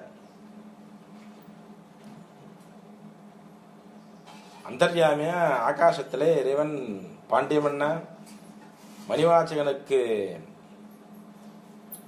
அருள் செய்யவே நாம் வந்தோம், மணிவாச்சகம் எம் பணி செய்கிறான், அவனை விடுவிப்பாயாக சொன்னார். வந்திக்கிழவி அன்றைய தினமே இறைவனிடையே சேர்ந்தாள். இறைவன் அருள் பாலித்தான். பாண்டிய மன்னன் தன் தவறை உணர்ந்து மணிவாச்சகரை மன்னித்து அவரை பணியிலிருந்து விடுவித்தான். மணிவாச்சகர் பாரு பன் சுமந்து பாடல் பரிசு படைத்து அருளோ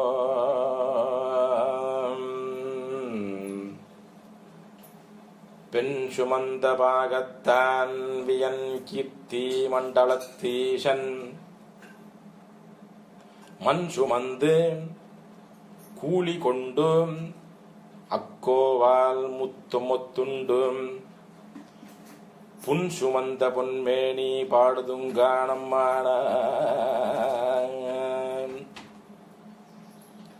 மாணிக்க வாசகருக்கு அருள் செய்வதற்காக இறைவன் திருவிளையாடல் புரிந்தான். மணிவாசகரை பாண்டியன் விடுவித்தான் அமைச்சர் பதவியிலிருந்து. அவர் அங்கிருந்து மீண்டும் சென்று ஆவுடையார் கோயிலில் தன்னுடைய திருப்பணியை துவங்கினார். அதனால தான் இன்னைக்கும் அப்பப்போ திருப்பணி பண்ணிட்டே இருந்தா ஆவுடையார் கோயில் திருப்பணின்னு பேர். அவர் விட்டு விட்டு பண்ணிட்டே இருந்தார். முதல்ல பாடம் குதிரை வாங்க போகும்போது ஒரு தடவை பண்ணினார். அவர் திருப்பி வந்து ஒரு தடவை போய் பண்ணினார். இந்த இடத்துல எல்லாருக்கும் ஒரு சந்தேகம் உண்டு. இறைவன் பந்தியிடத்திலே பிட்டு சாப்பிட்டான். இறைவன் மட்டுமே சாப்பிட்டான். இறைவன் வயிற்றுக்கு மட்டுமே சென்றது.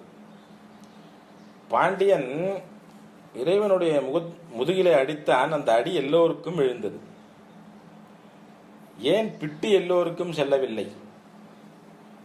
அடி மட்டும் ஏன் எல்லோருக்கும் விழுந்தது? அப்படி என்று சொன்னால் இறைவன் தீயதைத்தான் அனைவருக்கும் தருவானா? நன்மையை தரமாட்டானா? இறைவன் பாரபட்சம் பார்ப்பவனா என்றதான ஒரு கேள்வி வரும். பிட்டு ஏன் அனைவருடைய வயிற்றுக்கும் செல்லவில்லை? அடி மட்டும் ஏன் எல்லோருடைய முதுகிலும் விழுந்தது என்றதான ஒரு கேள்வி. இது நுணுக்கமான ஒரு தத்துவார்த்தமான ஒரு இடம். இந்த இடம்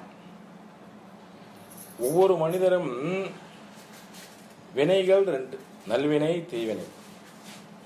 நல்ல காரியத்துக்கு நல்வினைன்னு பேரு, கெடுதல் தரக்கூடியதான காரியத்துக்கு தீவினைன்னு பேர். நல்வினையுடைய பலன் புண்ணியம், தீவினையுடைய பலன் பாவம். புண்ணியத்தின் பலன் நன்மை, புண்ணியம் நன்மையாக விளையும். பாவத்தினுடைய பலன் தீமையாக விளையும். நாம் செய்யக்கூடியதான புண்ணியத்தினுடைய பலன் நமக்கு மட்டுமே வரும், நம்மை சார்ந்தவர்களுக்கு வராது.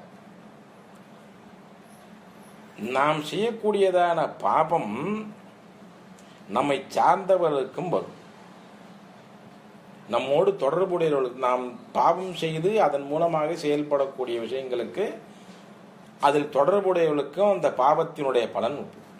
உதாரணமா சொல்லணும்னா, ஒரு ஒரு உயர் அதிகாரி இருக்காருன்னு வச்சுப்போம். அந்த அதிகாரி சம்பளம் வாங்கிட்டு போறார். அவர் உழைத்து மாதம் கடுமையாக உழைத்து வேலை பார்த்து வேலை செய்து நேர்மையான முறையிலே பணி செய்து கிடைக்கக்கூடியதான பண சம்பளத்திலே ஒரு முடியாத ஒருவருக்கு உணவு வாங்கி கொடுத்தார்னு சொன்னா இந்த புண்ணிய பலன் அவருக்கு மட்டுமே போகும். இதனால் விளையக்கூடிய பலன் அந்த ஒரு தனி மனிதருக்கு மட்டுமே போகும். இன்னொரு ஒரு அதிகாரி இருக்கார், அவர் கொஞ்சம் கை நீளம் இருக்கிறவர்னு வச்சுப்போம். கை கொஞ்சம் நீளம், கையூட்டு வாங்குறவர், லஞ்சம். அவர் வேற விதமா ஏராளமா அரசு சம்பளத்தை தவிர ஏராளமான முறையிலே பணம் ஈட்டுகிறார். அப்படி ஈட்டியதான பணத்திலே தன்னுடைய நேராக ஒரு ஜவுளி கடைக்கு சென்று தன்னுடைய குழந்தையினுடைய பிறந்த நாளுக்கு துணிமணிகள், குடும்பத்திற்கு தேவையான துணிமணிகள் வாங்குகிறார். இந்த பணம் இருக்க, இது தவறான வழியிலே வந்த பணம். அந்த பணம் எங்க போறது? ஜவுளி கடைக்கு போகுது. தவறான பணம். அதனால இந்த தவறான பணத்தினால வந்தக்கூடிய பாவம் அந்த ஜவுளிக்கடைய முதலாளிக்கும் போகும். நேரம் அடுத்தது போறார். தன்னுடைய குழந்தையுடைய பிறந்தநாளுக்காக பேக்கரியிலே, அந்த அடுமனையிலே சென்று அவர் தன்னுடைய பிறந்தநாள் கேக்கு வாங்குகிறார். அந்த பாவம் அந்த பேக்கரி கடையினுடைய முதலாளிக்கும் செல்லும். அடுத்ததாக தன்னுடைய வீட்டிற்கு வருகிறார். குழந்தையினுடைய பிறந்த நாளுக்கு தேவையான வந்திருந்தவர்கள் அனைவருக்கும் கேக் கொடுக்கிறார். அனைவரும் சாப்பாடு சாப்பிடுகிறார்கள். அந்த வந்திருந்த அனைவருக்கும் அந்த பாவமானது பாவ வழியிலே தீய வழியிலே சம்பாதித்த பொருள் எங்கெல்லாம் செல்கிறதோ அந்த பொருளை அனுபவித்த அனைவருக்கும் அந்த பாவம் வந்து சேரும். ஜவுளி கடை முதலாளிக்கு போகும், அந்த பேக்கரி முதலாளிக்கு போகும், பிறந்த நாளுக்கு வந்திருந்ததான உற்றார் உறவினர்கள் நண்பர்கள் அனைவருக்கும் போகும். அதனால தான் அந்த காலத்திலெல்லாம் வெளியிலே உணவு உண்ண மாட்டார்கள். மற்றவரிடத்தில் எந்த பொருளையும் யாரும் வாங்க மாட்டார்கள். வாங்கிறதுனா அதான் பாத்திரம் அருந்து பிச்சையிடுன்னு யாருக்கு கொடுக்கணும் யாருக்கு கொடுக்கக்கூடாதுன்னு பேர். ஏன்னா தவறான ஒருவரிடம் நான் பொருளை பெற்றால் அவருடைய பாவம் நம்மை வந்து சேரும். இதெல்லாம் அந்த காலத்தில் இதெல்லாம் காரணம் சொல்லாமல் நடைமுறையாக வைத்திருந்தார்கள். யார்கிட்டையும் எதையும் வாங்கப்படாது, ஏன் வாங்கினா என்ன, கடன் வாங்கப்படாது என்று சொன்னால் அது எப்படி அவர் ஈட்டிய பொருள் என்று நமக்கு தெரியாது. இதுக்கு தான் அதிருஷ்டம்னு பேர். அதிருஷ்டம்னு நல்ல விதமாகவும் இருக்கும், தீய விதமாகவும் இருக்கும். அதனால தான் அந்த காலத்தில் பிற இல்லங்களிலே உணவு அருந்துவது கிடையாது. பிறரிடம் சில பேர்லாம் குடிநீர் கூட தண்ணி கூட வாங்கி வெளியிலேருந்து சாப்பிடுறது.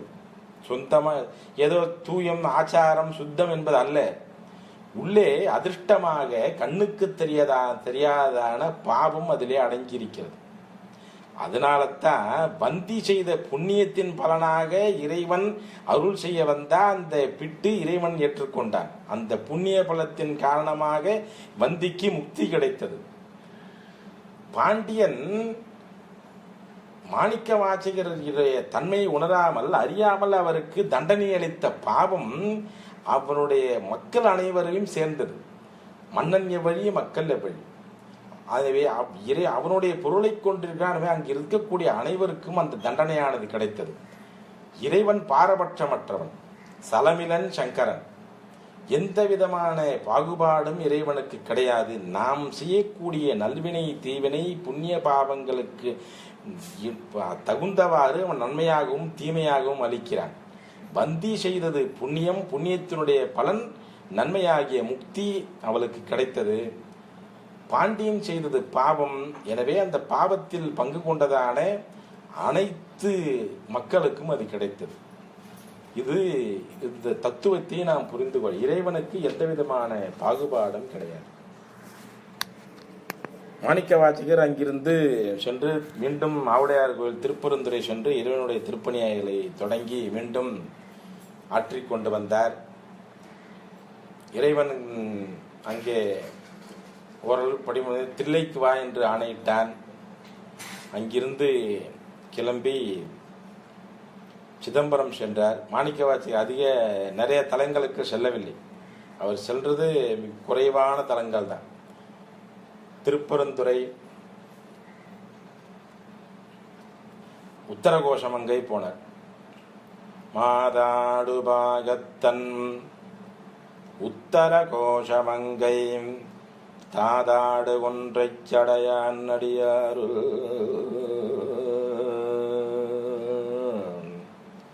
மாதாடுபாகத்தன் உத்தரகோஷமங்கை தாதாடு ஒன்றைச் சடையான் அடியாருள்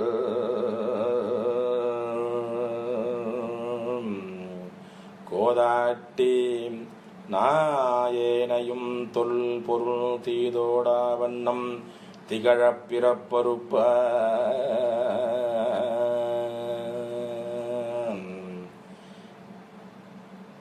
பிறப்பறுப்பான் தொல் பிறவி தீதோடா வண்ணம் திகழப் பிறப்பறுப்பான் காதாடு குண்டலங்கள் கசிந்தன்பால் போதாடு பொன்முலையேன் பொன்னூசல் ஆடாமோ.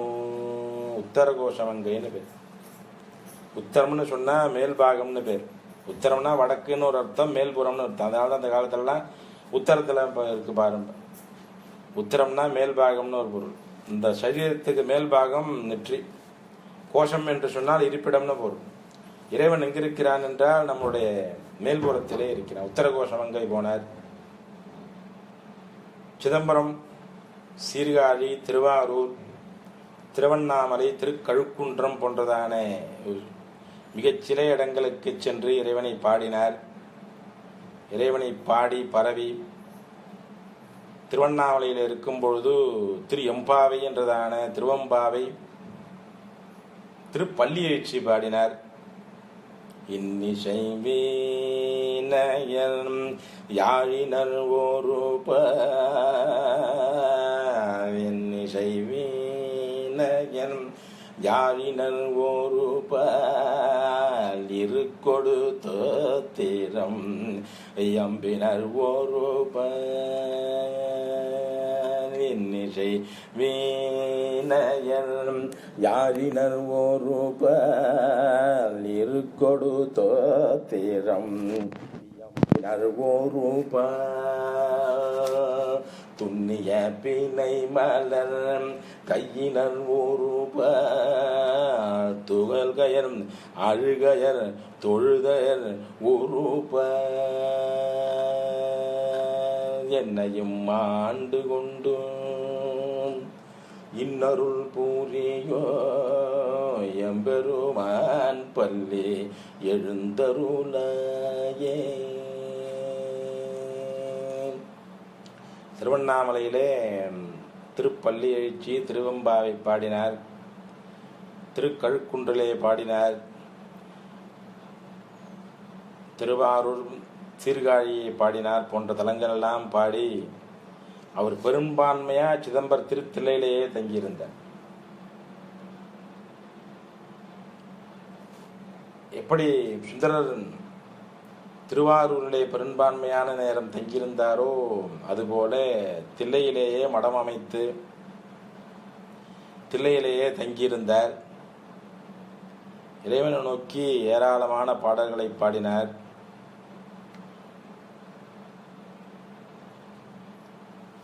அப்பொழுது சோழ நாட்டிலிருந்து ஈழ தேசம் என்று சொல்லக்கூடிய தற்கால இலங்கைக்கு ஒரு சிவபக்தர் சென்றார். ஒரு மன்னன். அவர் நமசிவாயே நமசிவாயே திருச்சிற்றம்பலம் என்று சொன்னதை கேட்ட ஈழ மன்னன் இலங்கையிலே அப்பொழுது பௌத்த மதம் புத்த மதம் மேலோங்கி இருந்தது. சிவபெருமான் அவ்வளவு உயர்ந்தவனா என்று சொல்லி அறிந்து கொள்ள வேண்டும் என்பதற்காக அவர் தில்லையை தரிசிக்க ஈழ மன்னன் வந்தான். அவர்களுக்கு ஒரு மகள். அந்த மகளுக்கு வாய் பேச முடியாது. அந்த மகளையும் அழைத்து கொண்டு சிதம்பரம் வந்தான். இதனை அறிந்த சோழ மன்னன் அவர்களை வாதிலே வெல்ல வேண்டும் என்று மாணிக்க வாசகருக்கு வேண்டினான். அவனுடைய வேண்டுகோளை ஏற்று மாணிக்க வாசகர் பாடுறார். பட்டிமன்றம் ஏற்றினைன்னு பாடுறார். பட்டிமன்றம்னு சொன்னா விவாத மேடைன்னு அர்த்தம். இன்னைக்கு எல்லாம் அதனால்தான் வந்து தமிழ் தான் பட்டிமன்றம்ன்றதான சொத்தத்தொழில் இங்கேதான் உண்டு. மாணிக்க வாசகர் பாடுறார் பட்டிமன்றம் ஏற்றினைன்னு. அப்போது அங்கிருந்து வந்ததான ஒரு புத்த துறவிகளையும் அனைவரையும் வாதிலே வென்றார்.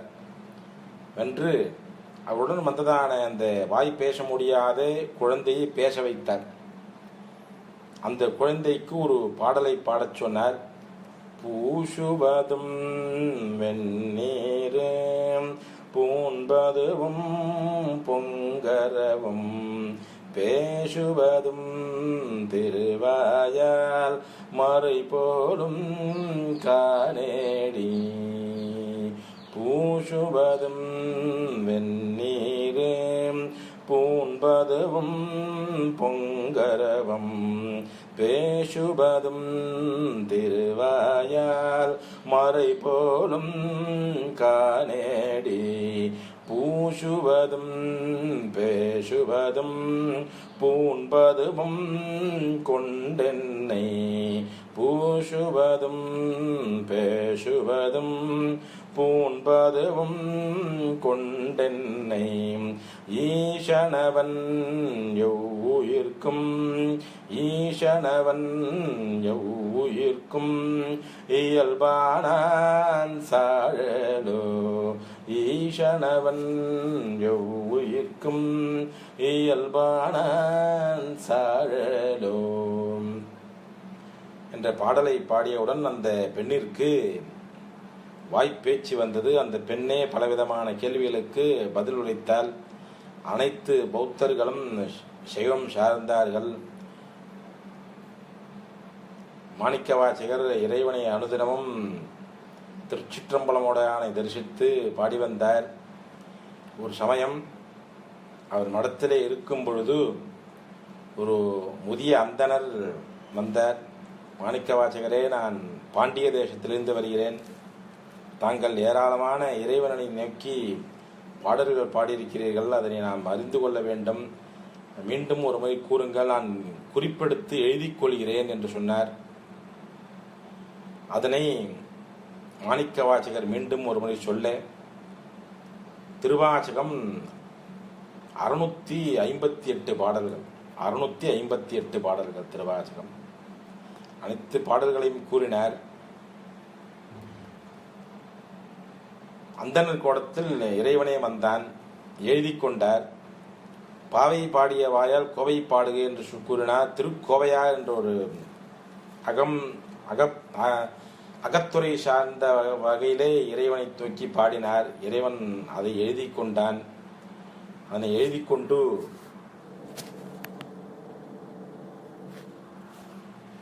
அந்த மறுநாள் இறைவன் ஆலயத்தை திறக்கும் போது இறைவனுடைய திருவடியிலே மாணிக்க வாசகன் சொல்ல அழகிய சிற்றம்பலமுடையான் எழுதியது என்று இருந்து கையொப்பம் இருந்தது.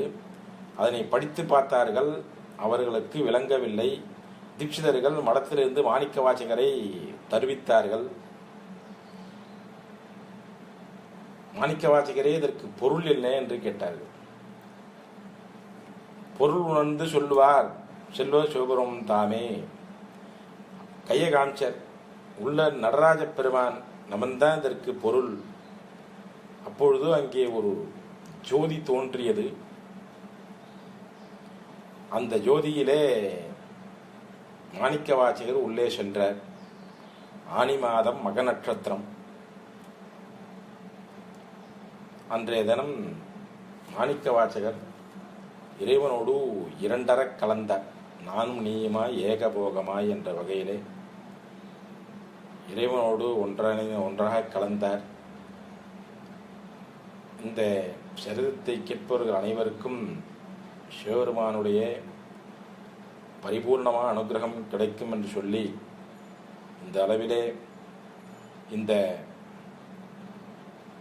மாணிக்க வாசகர் பற்றியதான இந்த சிந்தனையை ரிவிஷி ஸ்வஸ்தி பிரஜாபிய பரிபாலயந்தாம் நியாயேன மார்கேண மகிஷாः கோபூஷத்ரவ்ய சோமஸ்தி நித்யம் லோகாः சமஸ்தாः சுகினோ பவந்து. மான்முகில் வழாது பெய்க மலிவலம் சுரக்க மன்னன் கொன்முறி அரிசெய்கை குறைவிலாது உயிர்கள் வாழ்க. நான் மறை அரங்கல் ஓங்குக நற்றவும் வேலிமல்க மென்மைகுள் செய்வ நீதி விளங்குக. உலகம் எல்லாம் மென்மைகுள் செய்வ நீதி விளங்குக. உலகம் எல்லாம் நெல்லுக் கரைத்தனில் வாய்க்கால் வழியோடி உள்ளுக்கும் வாங்கிய புஷிமாம். தொல்லுலகில் நல்லார் ஒருவர் உளரேல் அவர் பொருட்டு எல்லோருக்கும் பெய்யும் மழைவான். மலைமிசை ஏகினான் மாரடி சேர்ந்தார் நிலைமிசை நீடுவாழ்வார். பார்வதி பதே ஹர மகாதேவா. தென்னாருடைய சிவனே போற்றி, எந்நாட்டவர்க்கும் இறைவா போற்றி. காவாய் கனகத்திரளே போற்றி, கைலை மலையானே போற்றி போற்றி. திருச்சிற்றம்பலம்.